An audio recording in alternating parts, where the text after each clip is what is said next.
우리에게 주시는 하나님 말씀은 사무엘하 6장 1절에서 11절까지 말씀입니다. 저와 여러분이 한 절씩 교독합니다.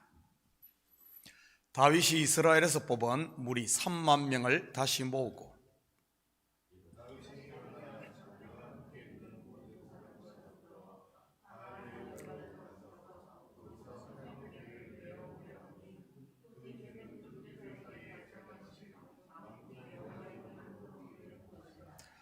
그들이 하나님의 궤를 새 수레에 싣고 산에 있는 아비나답의 집에서 나오는데 아비나답의 아들 우사와 아효가 그 새 수레를 모니라.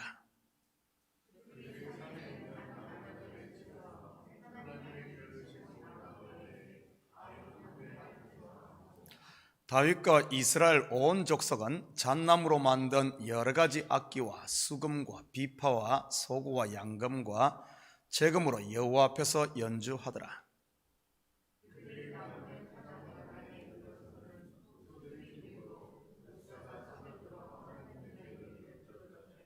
여호와 하나님이 우사가 잘못함으로 말미암아 진노하사 그를 그곳에서 치시니 그가 거기 하나님의 궤 곁에서 죽으니라.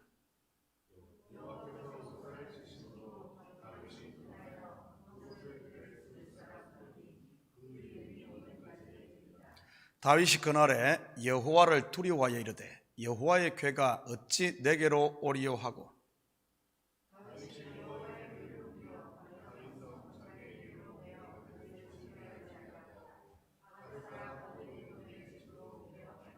함께 읽겠습니다.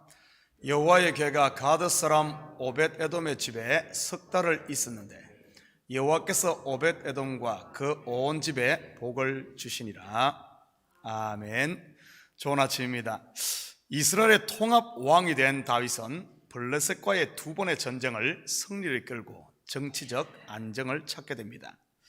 그리고 그가 추진한 일이 바로 종교적인 수건 사업이었던 하나님의 언약궤를 예루살렘에 모시는 일이었지요. 그래서 하나님이 왕으로 통치하는 신정국가를 만들기를 원했던 것입니다. 또한 다윗은 이 일을 통해 12지파의 화합과 단결 그리고 여호와 신앙의 부흥을 꿈꿨던 것 같기도 합니다. 오늘은 언약궤를 다윗성으로 옮기는 이야기 속에 담긴 복음을 같이 공부해 보도록 하겠습니다. 1절과 2절입니다. 다윗이 이스라엘에서 뽑은 무리 3만 명을 다시 모으고 다윗이 일어나 자기와 함께 있는 모든 사람과 더불어 바알레 유달로 가서 거기서 하나님의 궤를 메어 오리 하니 그 궤는 그룹들 사이에 좌정하신 만군의 여호와의 이름으로 불리는 것이라. 무슨 전쟁을 하는 것도 아닌데 법궤를 옮기기 위해 3만 명을 모읍니다. 이것을 통해 우리는 이 일이 얼마나 다윗에게 중요한 일이었는가를 엿볼 수 있지요. 한마디로 이스라엘의 참된 왕이신 하나님의 취임식이라고나 할까요? 사실 이스라엘이 사울을 자기의 왕으로 세움으로 왕이신 자기의 하나님을 외면한 것이니까요. 언약궤를 모시기 위해 3만 명의 군사와 다윗 그리고 그의 모든 사람들이 바알레 유다로 갑니다. 바알레 유다는 기랏 이아림의 옛 이름이지요. 하나님의 임재를 상징하는 언약궤는 출애굽을 이끈 모세가 시내산에서 하나님의 지시를 받아 만든 이래 40년간 이스라엘과 함께 했습니다. 그리고 가나안 정복과 땅을 분배할 당시에는 실로에 모셔서 있었고요.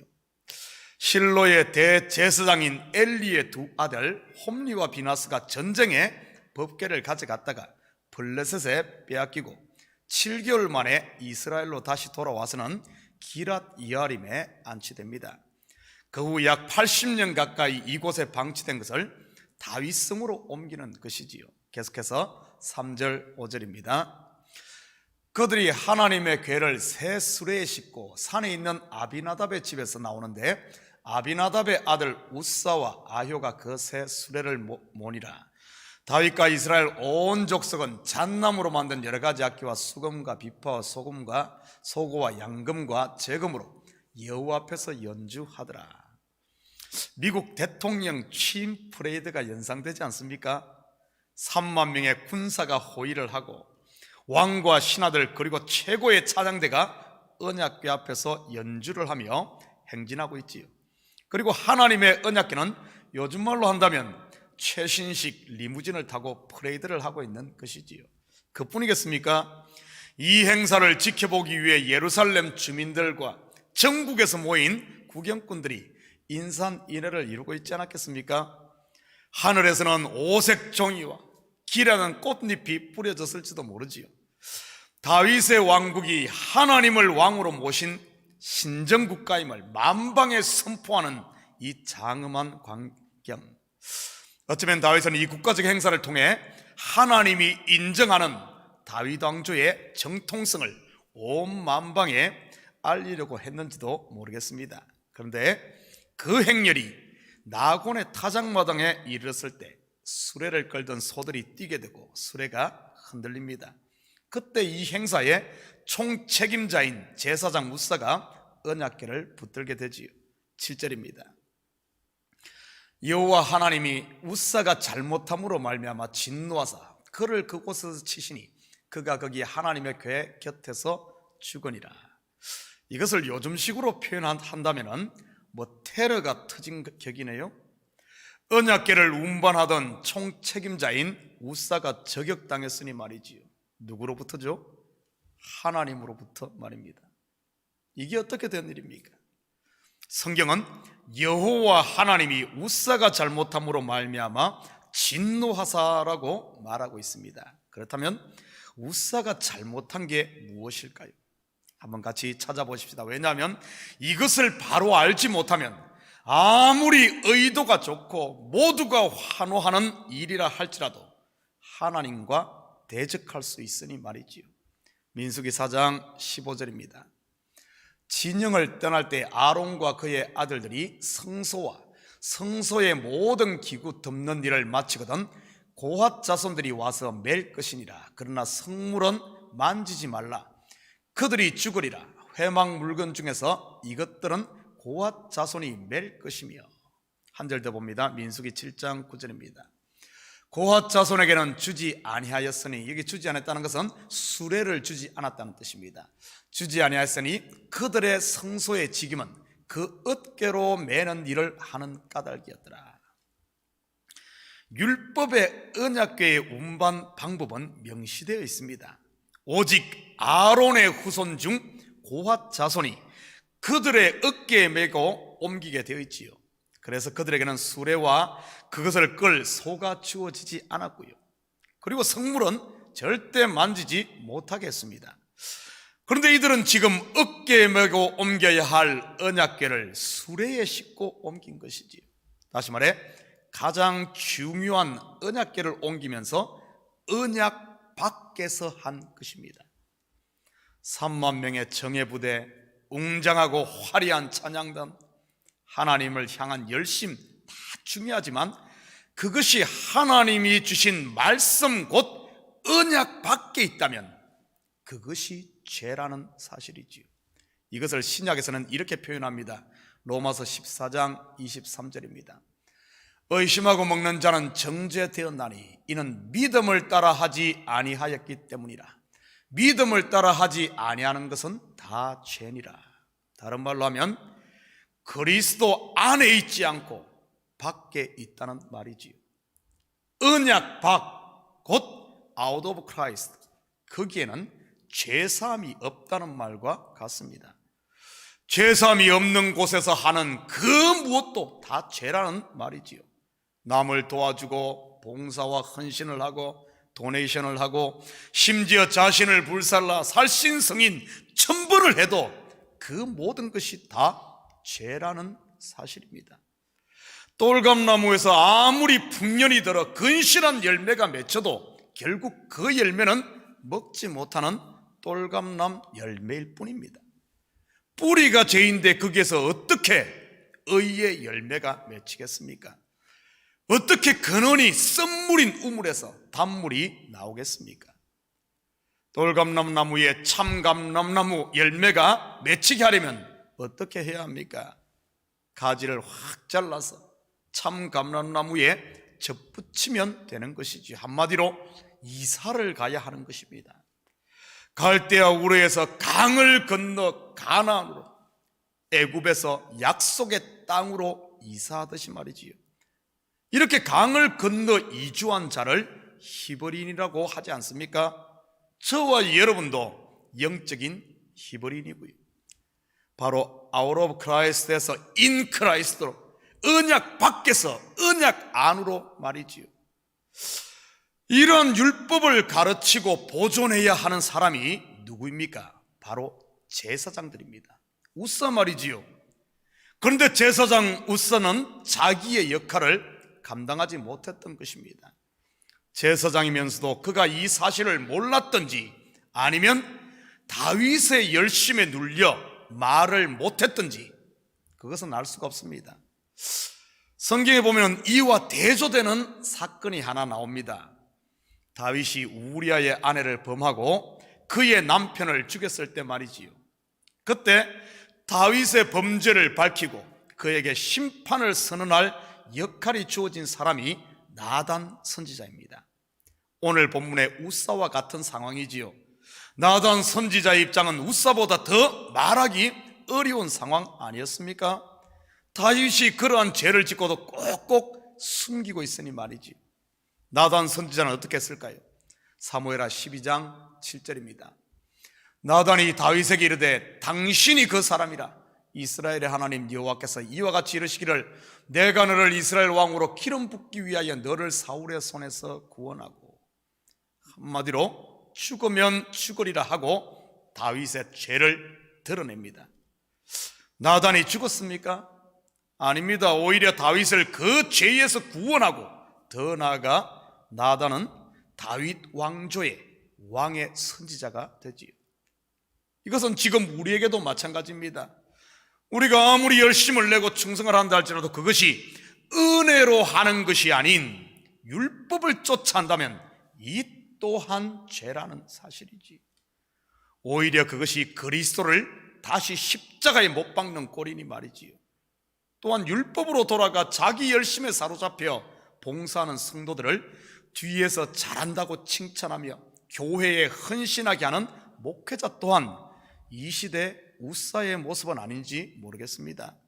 틀린 줄 알면서 성도의 심령에 잘못된 불을 붙여 충성을 강요한다면 말이지요. 결국 그 불은 자기를 사르는 나답과 아비후의 불이 되고 말지요. 신약으로 친다면 아나니아와 삽비라의 불이라고는 할까요? 좋은 게 아님을 꼭 명심하시기 바랍니다. 8절 9절 계속해서 봅니다. 여호와께서 우사를 치심으로 다윗이 분하여 그곳을 베레스 우사라 부르니 그 이름이 오늘까지 이르니라. 다윗이 그날에 여호와를 두려워하여 이르되 여호와의 괴가 어찌 내게로 오리요 하고. 다윗이 분하여 한 이유가 무엇일까요? 하나님이 우사를 쳐서 하나님에 대해 분했을까요? 죽은 우사에 대해 분했을까요? 아니면 자신에 대해 분했을까요? 그날에 다윗이 하나님을 두려워한 것을 보면 자신에 대해 분해한 것은 아닐까요? 성경에서 하나님을 두려워한 경우를 보면 자신의 죄가 드러났을 때이니까요. 언약궤를 다윗성으로 모심으로 하나님이 통치하는 신정국가를 세워 이스라엘이 하나님의 왕국 백성이 되게 하기 위해 진행된 언약궤 운반 사건.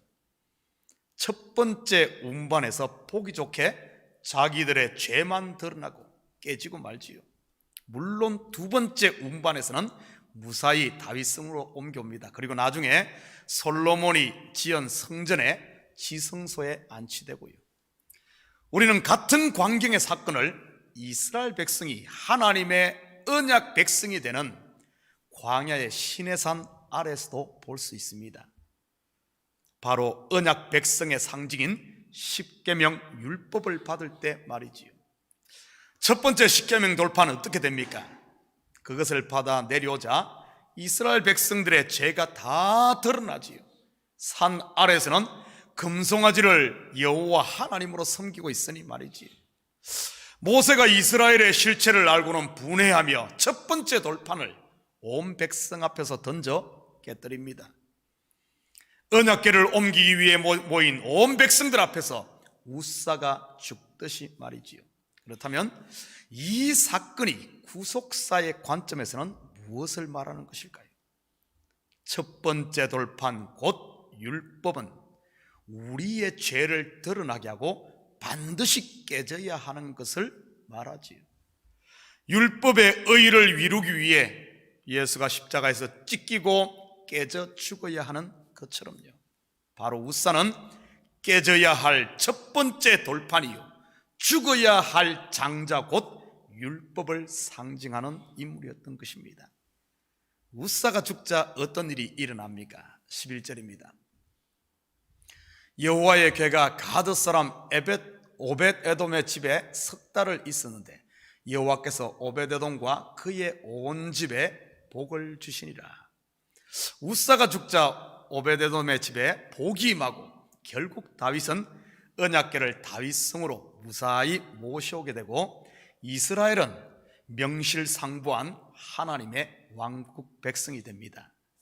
사랑하는 성도 여러분, 내 속에 우사는 없습니까? 깨지고 죽어야 할 율법으로 돌아가 있는 옛사람 우사 말이지요. 오늘 하루도 여러분의 삶의 현장에서 여러분 속에 우사가 발견될 때마다 십자가 앞에 깨짐으로 말미암아 먼저는 여러분이 하나님의 은혜의 복을 누리시고 또한 주위에 이 은혜를 흘려보내는 복의 통로로 사는 우리 식구들 다 되기를 주님의 이름으로 축복합니다. 같이 기도드립니다. 사랑의 아버지 하나님, 참으로 감사드립니다. 내 속에 우사가 있음을 고백합니다.